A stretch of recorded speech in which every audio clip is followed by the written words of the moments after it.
Barabara mtazamaji, ni saa 7 kamili saa za Afrika Mashariki. Karibu ndani ya Switch Adhuhuri, ni kujuzi yaliyoibuka na kugonga vichwa vya habari humu nchini na vile vile kwenye rubaa za kimataifa. Ni Tehari ya Mwasiwa na mtafsiri wa taarifa hizi kwa lugha ya alama ni Michael Maidia. Kabla ya kuanza taarifa zetu, tupate vidokezo.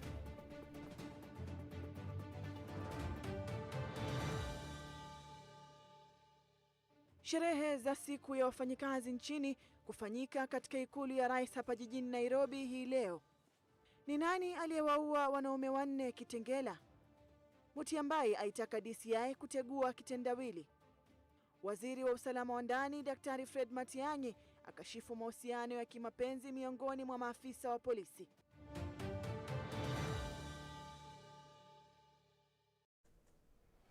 Karibu kwenye taarifa kamili za Switch Adhuhuri. Iwapo hujasema nasi, fanya hivyo ndani ya 111 444 111 au @SwitchTV Kenya kwenye Twitter, kwenye Instagram na kwenye Facebook vile vile. Na huenda sheria za idara ya polisi zikafanyiwa marekebisho ili kuwazuia maafisa wa polisi kuwa na mahusiano ya kimapenzi. Waziri wa masuala ya usalama wa ndani ya nchi Daktari Fred Matiang'i amesema kuwa hatua hiyo itapunguza visa vya mauaji miongoni mwa maafisa hao ambavyo vimeendelea kukithiri. Akizungumza alipofungua hafla ya mafunzo maafisa wa polisi kitengo cha cadet katika chuo cha mafunzo cha Kiganjo kwenye kaunti ya Nyeri, Matiang'i aidha amesema kutazinduliwa kitengo kipya cha nidhamu kitakachoshughulikia visa vya dhulma za kimapenzi hasa miongoni mwa maafisa wa polisi wa kike.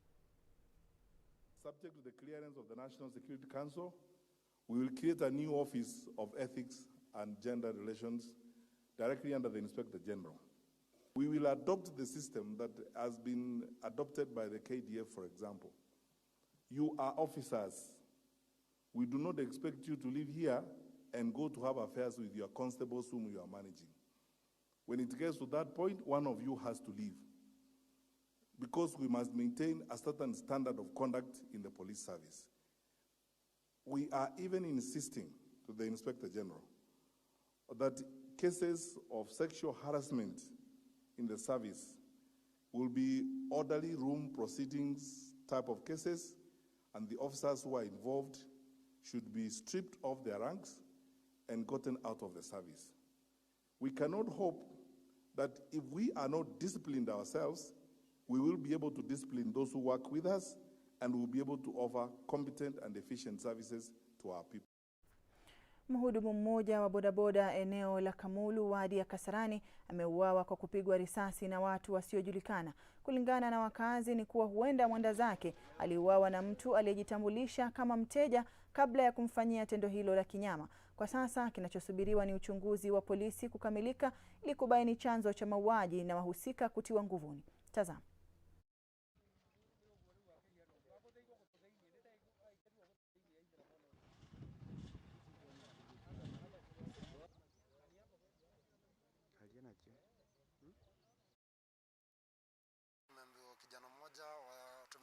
Kijana mmoja wa stage ya kwetu ameuliwa na tunangoja polisi wafanye investigation. So far wamefika, tutangojea process ya polisi. Amepigwa risasi ya kichwa. Risasi moja imechukuliwa na imepewa polisi. Sasa si hiyo tachi ya department ya polisi, sasa waendeleshe uchunguzi. Na katika hotuba yake katika siku ya kusherehekea wafanyikazi nchini, Rais Kenyatta amesema kwamba kafyu ama makataa ya kutotoka nje wakati wa usiku yamesongeshwa kutoka saa 2 hadi saa 4 usiku, huku vizuizi vya usafiri katika kaunti ambazo awali zilikuwa zimeandikisha idadi kubwa ya maambukizi ya corona vimeondolewa. Tazama. Given expert advice that we have received and on counsel of the National Security Council, as well as the National Emergency Response Committee on COVID-19, I therefore on this day issue Public Order number 3 of 2021 as follows. That 1, with regard to the zoned areas comprising of the counties of Nairobi, Machakos, Kiambu, Kajiado, and Nakuru, it is directed that the cessation of movement into and out of the zoned areas be and is hereby lifted. 2, that the hours of curfew in the zoned area are revised to commence at 10 p.m. and end at 4 p.m. with effect from midnight on this day of May 2021 until otherwise directed. 3, that in-person and congregational worship shall resume in strict fidelity to the guidelines issued by the Interfaith Council and the Ministry of Health. However, the attending congregation is still capped to 1/3 of the capacity of the place of worship. And that 4, the operations of restaurants and eateries in the zoned areas shall resume in accordance with the guidelines issued jointly by the Ministry of Health and the Ministry of Tourism and Wildlife, and restaurants are indeed encouraged to utilize outdoor spaces to maximize on physical and social distancing. For the entirety of the Republic of Kenya, it is directed as follows: that 1, all our educational institutions in all levels of learning shall reopen in accordance with the calendar issued by the Ministry of Education. And 2, that the resumption of sporting activities shall be guided by the regulations to be issued by the Ministry of Health jointly with the Ministry of Sports. 3, that all bars in the territory of the Republic of Kenya are to operate until 7 p.m. And I repeat, 7 p.m. 4, all employers and enterprises are encouraged to allow their workers to work from home, with the exception being with respect to employees working in critical or essential services that cannot be delivered remotely. And 5, that all hospitals are directed to limit the number of visitors for hospitalized patients to 1 visitor per day, to 1 visitor per patient per day. And 6, that the prohibition against political gatherings is extended until otherwise directed. And 7, that all other containment measures and guidelines that are not expressly set out in this address remain in force and shall be enforced dutifully. Fellow Kenyans, these measures that we institute today and all other interventions that the government has made over the last 14 months are geared towards responding to the unprecedented health threat that has gripped the world. I want to once again reiterate that we have instituted these restrictions with no joy. However,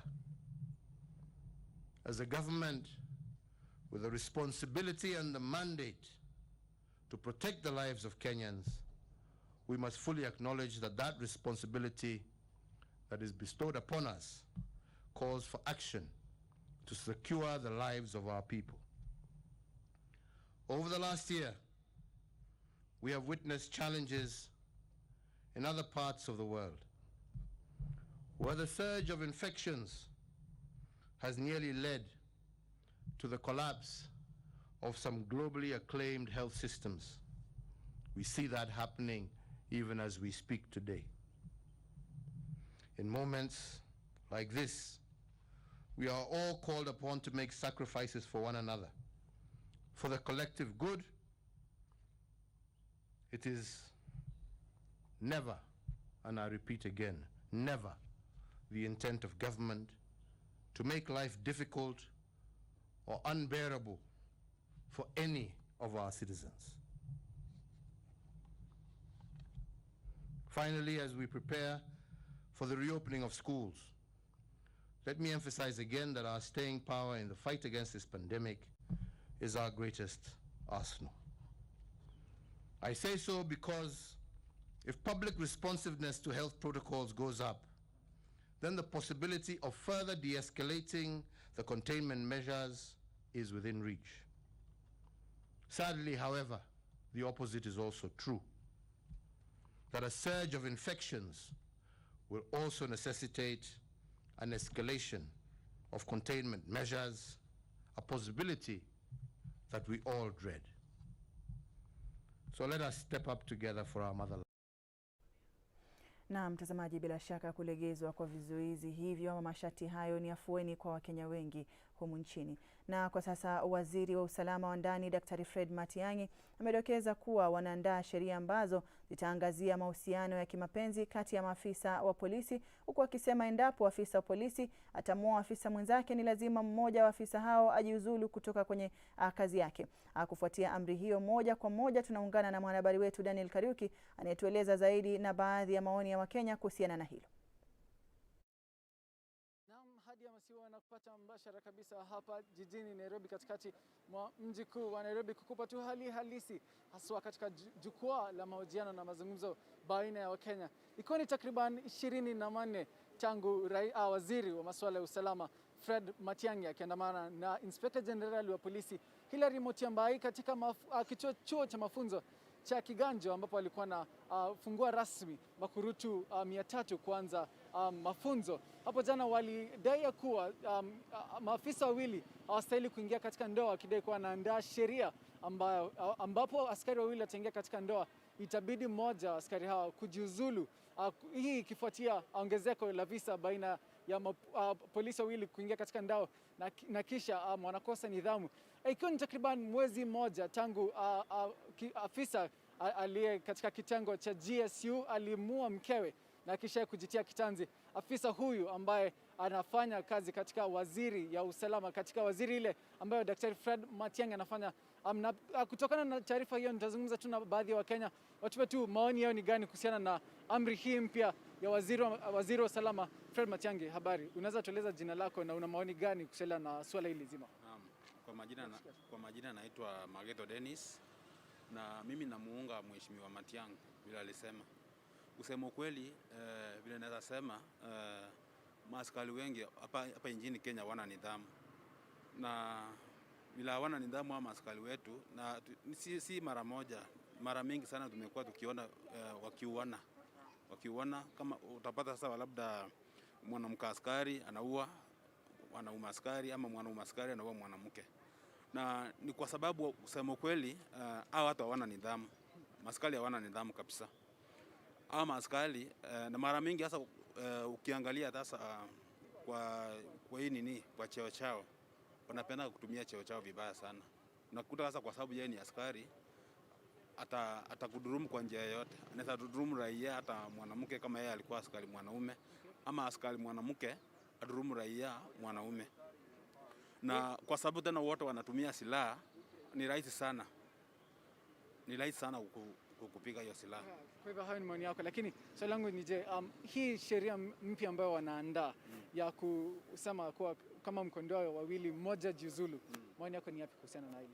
Mimi naona ni sawa. Naona iko sawa kwa sababu wakioana, mimi naona itakuwa mzuri. Hata unajua unaweza pata labda sasa afisa mwanaume labda unajua maaskari wanapenda kuongea na kila mtu kulingana na kazi yake. Unaona kitu kama hiyo. Labda sasa ule mama anaweza kuona mwanaume wake ameenda labda kuongea na labda tuseme raia mwanamke, na pale akasikia wivu na akafanya nini, jua kuna silaha, akafanya nini, akamugonga. So ama upate sasa huyo ofisa mwanamke naye pia labda pia naye ameenda kufanya nini, kwenda kuongea labda na raia huko nje. Sasa utakuta sasa watu watauana. Na kusema ukweli tena, hao watu kusema ukweli sana hawa maofisa wanaume ni wasinifu sana. Kwa hivyo nafikiri hizi visa vitapungua? Zitapungua kabisa. Mimi naunga Dr. Fred Matiang'i. Nashukuru sana. Yes. Nashukuru sana. Hadia, huyo ni Mkenya tu mmoja ambaye anatupa maoni yake kuhusiana na swala hili zima. Nilivyo dokeza hapo awali ni kuwa ikumbuke kuwa takriban mwezi mmoja uliopita hapo katika eneo la Ruaraka kuna afisa mmoja ambaye alimua mkewe kwa kumpiga risasi 8 na kisha kujigeuzia bunduki ile na kujitia kitanzi. Afisa ambaye alikuwa katika kitengo cha GSU na alikuwa anafanya kazi katika wizara ya usalama ya Daktari Fred Matiang'i. Kwa hivyo tunafikiri hili ni sheria mpya ambao waliandaa baada ya utovu wa nidhamu kutoka askari na visa ambavyo vinaendelea kuongezeka ya visa katika ndoa Hata hivyo, hawa tu ni maoni ya baadhi ya Wakenya. Kurudisha kwako studioni hadi ya Masiwa. Naam, asante sana Daniel Kariuki. La swali ni je, iwapo maafisa wawili wa usalama hawaruhusiwi kuwa kwenye mahusiano ya kimapenzi, lakini afisa wa usalama anaweza kuwa na mahusiano ya kimapenzi ama kuingia kwenye ndoa na mtu mwingine yoyote ambaye si afisa wa polisi, basi iwapo wanania kutekeleza unyama ule, itakuwa hakuna kitu kinachomzuia, kwa sababu bado silaha nayo na bado uwezo wa kutekeleza unyama ule bado ungali pale pale. Sijui maoni yako ni wapi? Sema nami ndani ya 111 444 111. Nitakuwa nayasoma baada ya kuchukua pumziko hili fupi. Usiende mbali.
Na mtazamaji, karibu tena ndani ya Switch Adhuhuri. Niendelee kupakulia taarifa tulizokuandalia zilizoibuka na kugonga vichwa vya habari. Na baada ya kusema nasi moja kwa moja kupitia ujumbe mfupi, nasalia kuwa 111 444 111.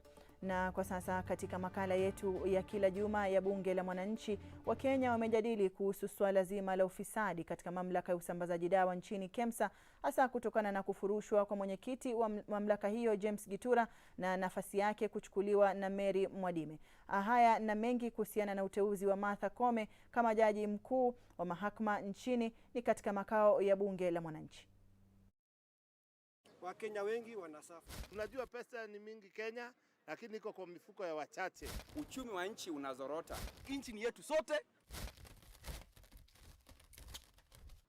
Kwa mara nyingine tena nakaribisha kwa moyo mkunjufu kwenye mkao wa bunge la mwananchi. Niite majibu kisao niridhike zaidi, na leo naliana kuhusu swala zima la kule KEMSA. Tumeona Rais Uhuru Kenyatta ameweza kumbandua aliyekuwa mwenyekiti wa bodi nzima ya KEMSA ambaye ni James Gitura, na nafasi yake kuchukuliwa na mwanamke ambaye ni Mary Mwadime. Je, unadhani kwamba hatua hii ya rais itasaidia kumaliza ufisadi katika bodi nzima ya KEMSA, ama pia itasaidia kuleta zile hela ambazo awali zilikuwa zimefujwa katika bodi hiyo ya KEMSA? Na moja kwa moja pia tutakuwa tunapata maoni kuhusiana na kuteuliwa kwa Martha Koome kama jaji mkuu wa mahakama. Wale ambao waliiba, wale wamehusika kwenye mambo, wao funzo kwa wengine, wako ndani, basi si kubadilisha.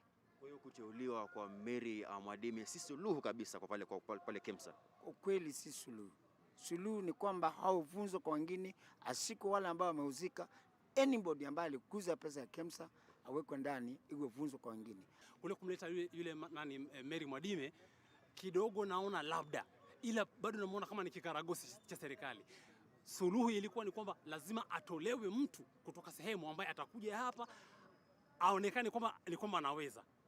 Huyu mama Koome si kwamba namshuku, lakini kulingana na tathmini yangu na maoni yangu mimi kama mimi, namuona kama atakuwa kikaragosi cha rais katika kuendesha mahakama. Tunajua kwamba huyu ni mwanaharakati. Mwanaharakati huyu zama zake tuliona alivyokuwa akiendesha siasa zake za wanaharakati, amezileta katika mahakama.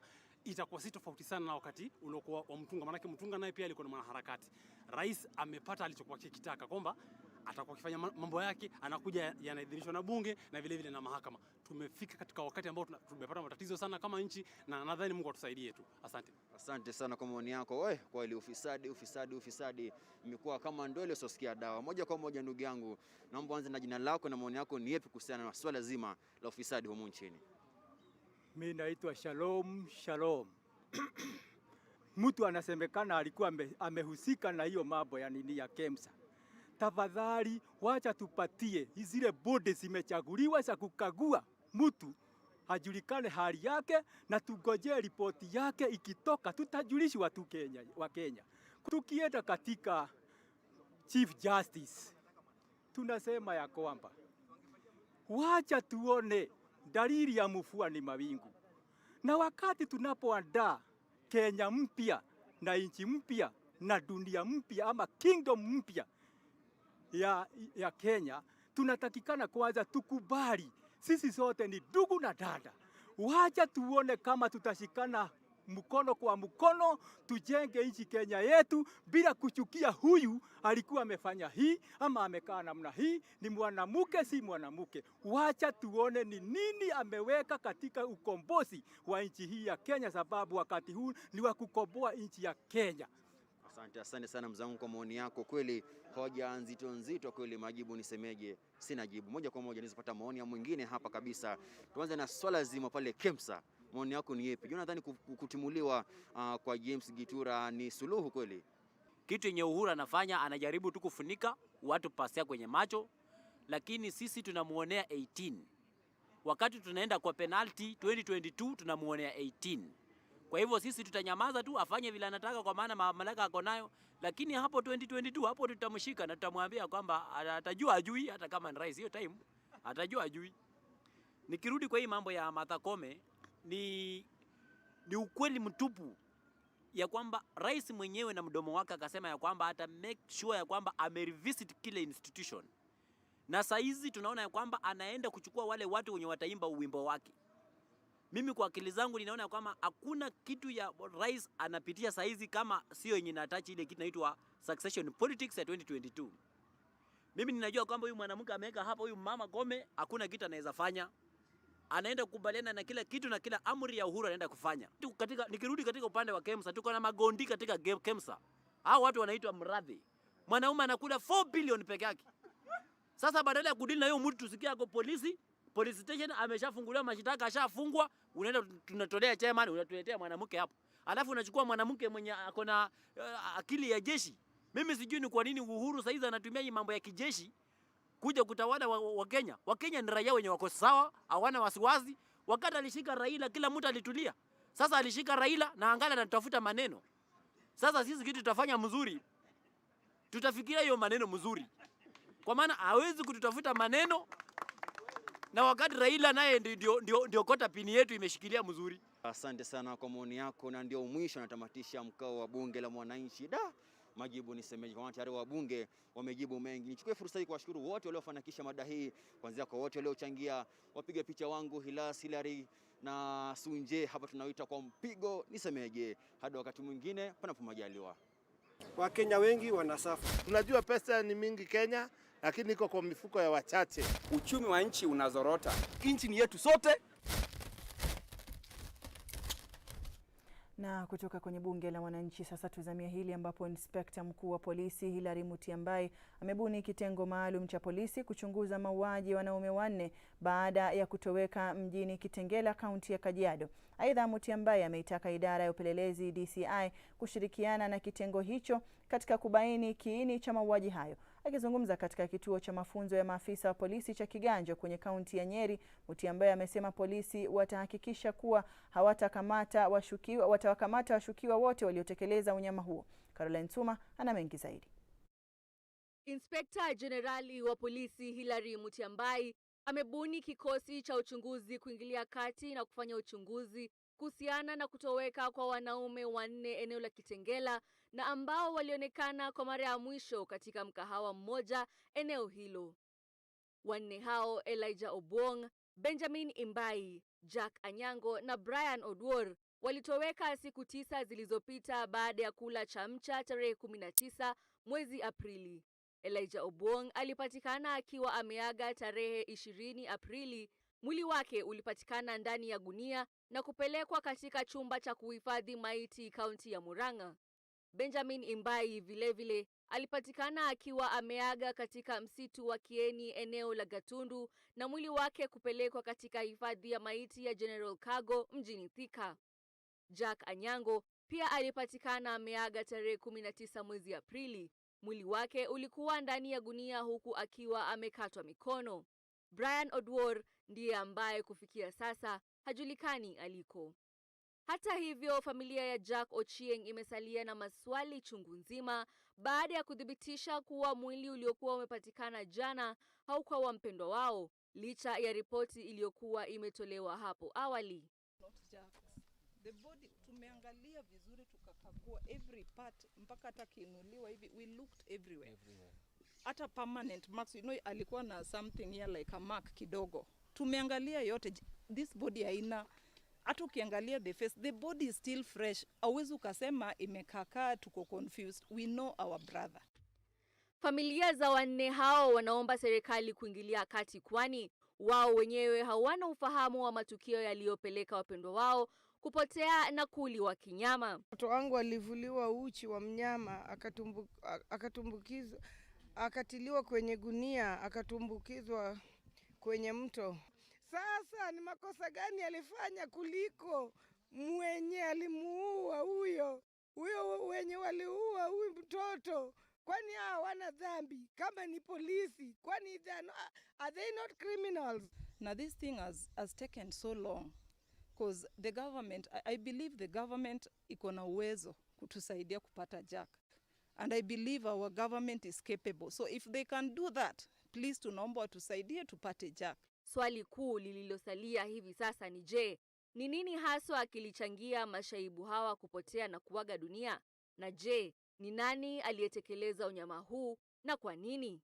Caroline Tuma, Switch Adhuhuri. Mtazamaji, basi taarifa hiyo inatamatishia taarifa za Switch Adhuhuri mchana wa leo. Mida saa 10 alasiri takuwa nipo hapa na darubini kukujuza yaliyoibuka na kugonga vichwa vya habari ulimwengu mzima. Nimekuwa kwa Hadia Mwasiwa na mwenzangu Michael Maidhia. Hadi wakati mwingine tena, kwaheri.